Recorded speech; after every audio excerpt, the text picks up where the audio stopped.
What's up, guys, and welcome to Dahi Raids. Plenty going on in Raid today, and this week we have, of course, clan versus clan, and we have that's off to a nice start. We have clan versus clan. We have personal rewards already. I haven't started anything yet. We had a quiet one last time, so I've dropped into tier 3, but we also have our events going live, so we've quite a few events. We also, and hopefully you were able to do this, we have also the Loki chase wrapping up today, so hopefully you were able to wait until after CVC went live to collect your Loki, and you can collect and you can get 30,000 tournament points for your clan. So a lot of people will be doing that, so make sure you do that. Also, this is a handy way to just share and get some extra bits and pieces. So let's see if we can get that. I've got them, and I'm definitely sharing that on the other screen here as we speak. Nudge, nudge, wink, wink.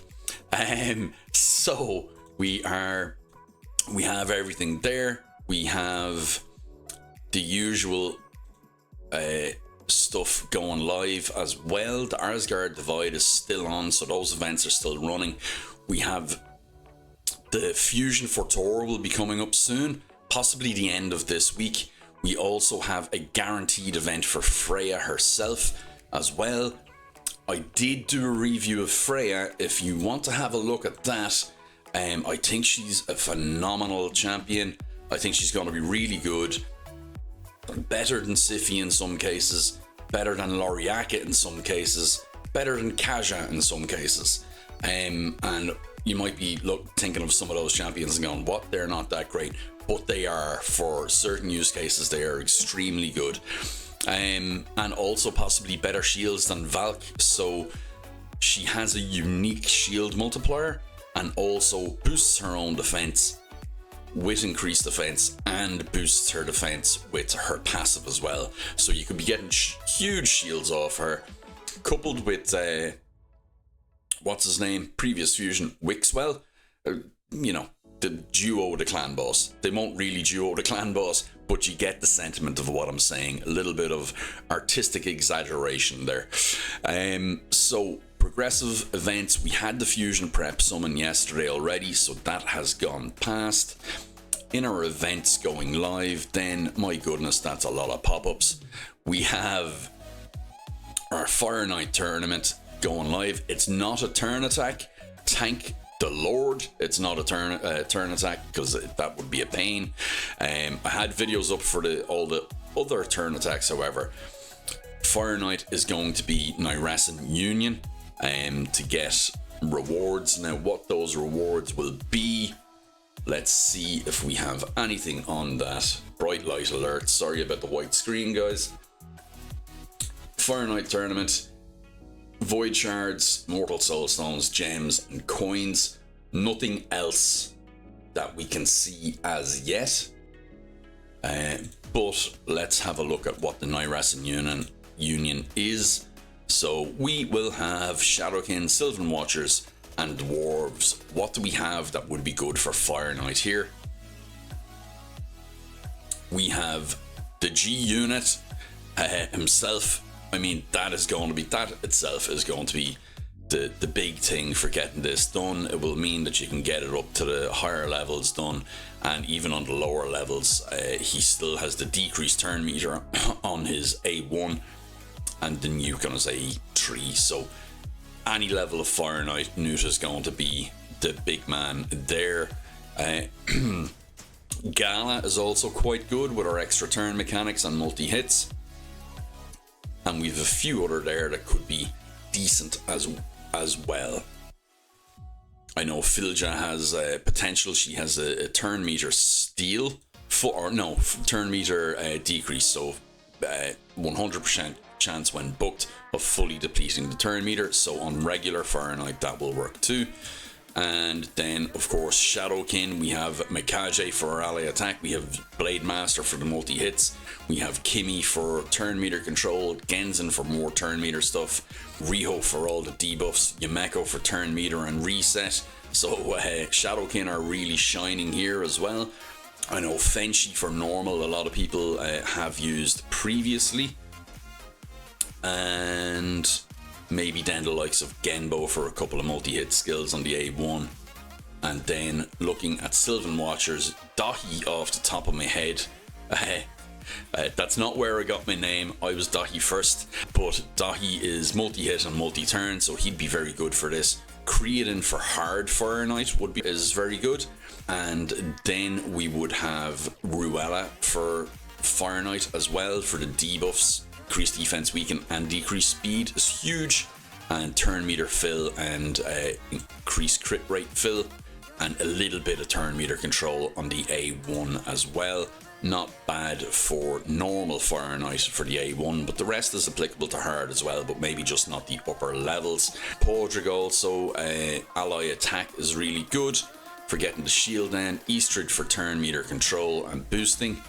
And that'd be about it. So there's plenty to choose from there, but I think Newt is the mainstay for the Nyresen Union for Fire Knight shenanigans. Other than that, what do we have going on? Let's transition back over to the Plarium Play calendar. So today is Tuesday the 27th. We can see we have the Progressive Chance gone live from now until Thursday morning.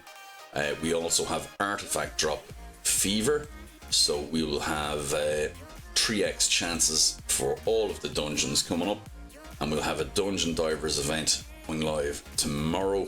Champion training is wrapping up, and we have an Artifact Drop Fever at the end of the week coming up. So nothing too mad apart from the stuff that's already live that we can see as yet. So let's have a look very quickly at the summoning boost and the progressive chances that are available here. Poisoners in lots of different flavors and good champions. Kymar Reset King really also strips debuffs and sleeps with an exceptional aura for arena as well.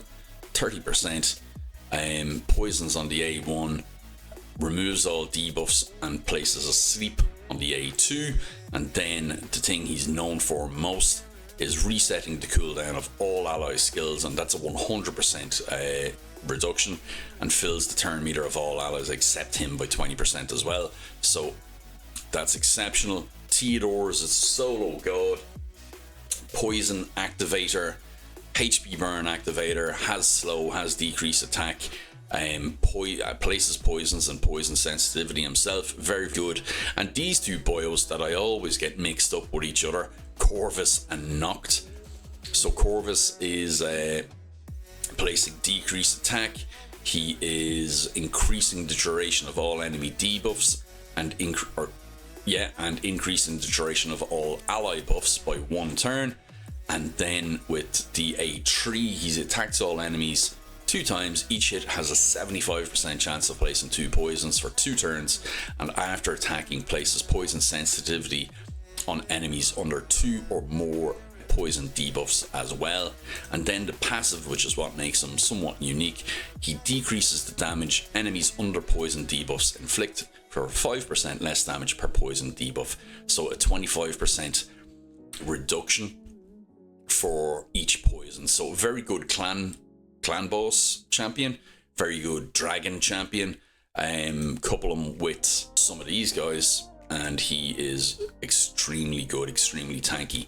Now Noct reads like he's for Sand Devil somewhat, but I think people have had a tough time using him. So has a 50% chance of placing increased accuracy for 2 turns. Attacks all enemies, has a 75% chance of placing a sleep debuff, so this is where Sand Devil for 1 turn, and 2 poison debuffs for 2 turns. And he then, as a passive, places 2 additional 5% poison debuffs for 2 turns whenever a sleep debuff placed by this skill is removed or disappears after an enemy takes damage. So that's very good. It kind of needs a bit of a tweak, I think, for Sand Devil. Maybe could work well in conjunction with Shagor or something like that. And then he is also an ally protector. So him, what's his name again? Corvus the Corruptor, together for Clan Boss are really powerful. And I don't have either of them, but they'd be very, very good. 50% ally protection buff on all allies except himself for 2 turns, and a continuous heal as well on all allies for 2 turns. With finally the passive bringing us a healing of 3% of their max HP and all allies except himself by 1% of this champion's max HP every time a poison debuff ticks on an enemy. So that can be a very substantial heal and keep your whole team alive, especially in the likes of Dragon or Clan Boss, stuff like that. I suppose for really long fights on Clan Boss as well, you could have him with, what's the Ironclad, who does damage every time he gets healed. That could be very, very nice. So whenever an ally is attacked while under an ally protect, has a 40% chance of placing a sleep debuff on the attacker for 1 turn as well.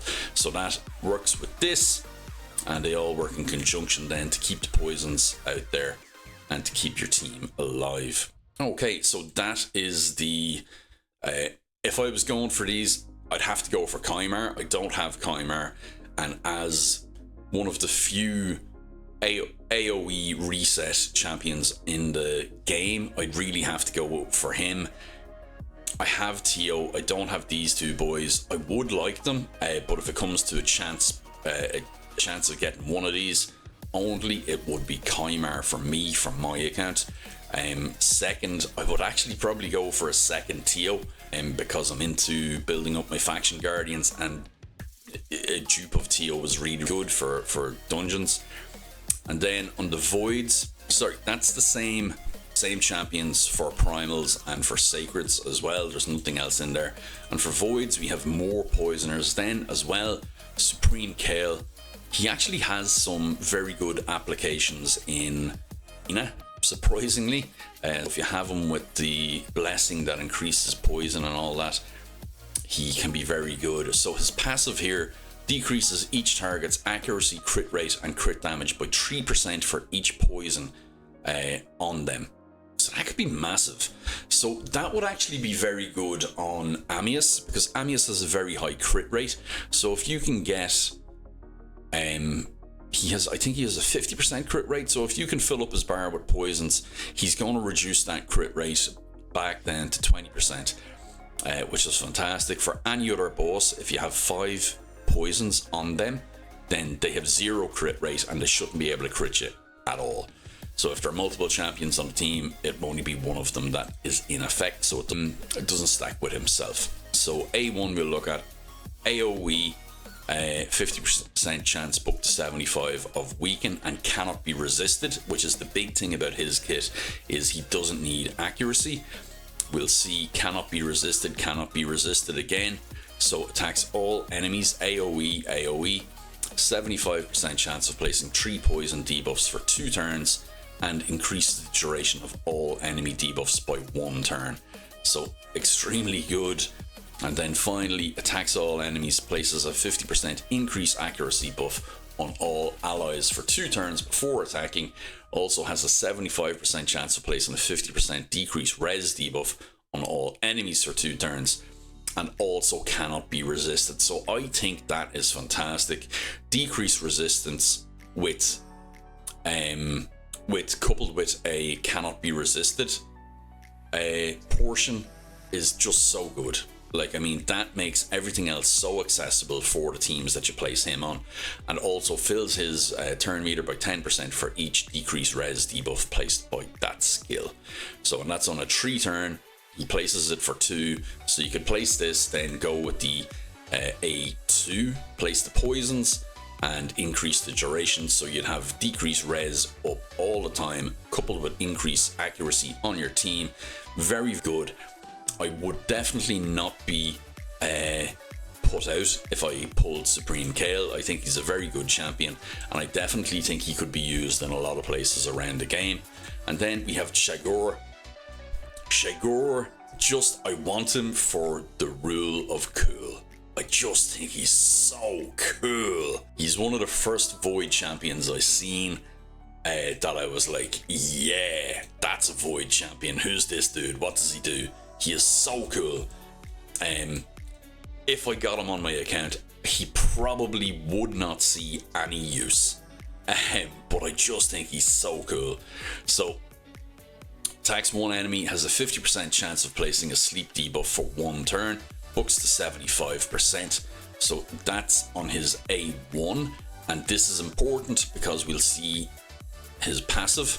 So instantly attacks enemies with his default skill, so his A1, whenever they receive damage from poison debuffs placed by him.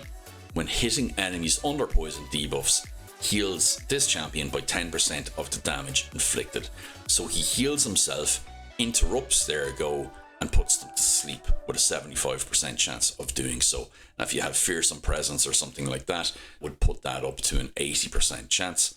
So that's extremely good at disrupting some teams, as long as you can get poison out there.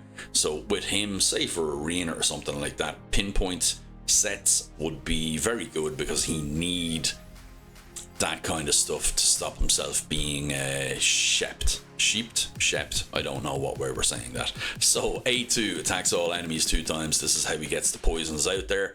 The first hit has a 75% chance of placing a 5% poison debuff for 4 turns, and this reduces then to 3 turns. The second hit has a 75% chance of placing a decreased defense debuff for 3 turns as well. So that's extremely good, and that all books to 100% on a 3 turn cooldown. That means decreased defense and poison will be on your enemies the entire time, if he is at least the same speed as them.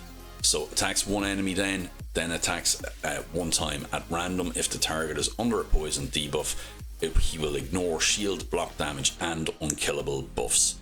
So grants an extra turn if this attack kills an enemy, and also resets the cooldown of the Venom Storm skill if this attack kills 2 enemies, and that's Venom Storm there. So he's really cool. He's such a cool kit. It's the utility of it, I suppose, at the moment in the current meta that makes him less viable. And I think maybe just getting a wee buff to some of his stats or multipliers would completely change the game for him as well. He's so cool, and he has such a good kit, but a unique kit as well. But that's everything for today, guys. Thanks for listening to my ramblings, and like and subscribe, and I will catch you in the next one.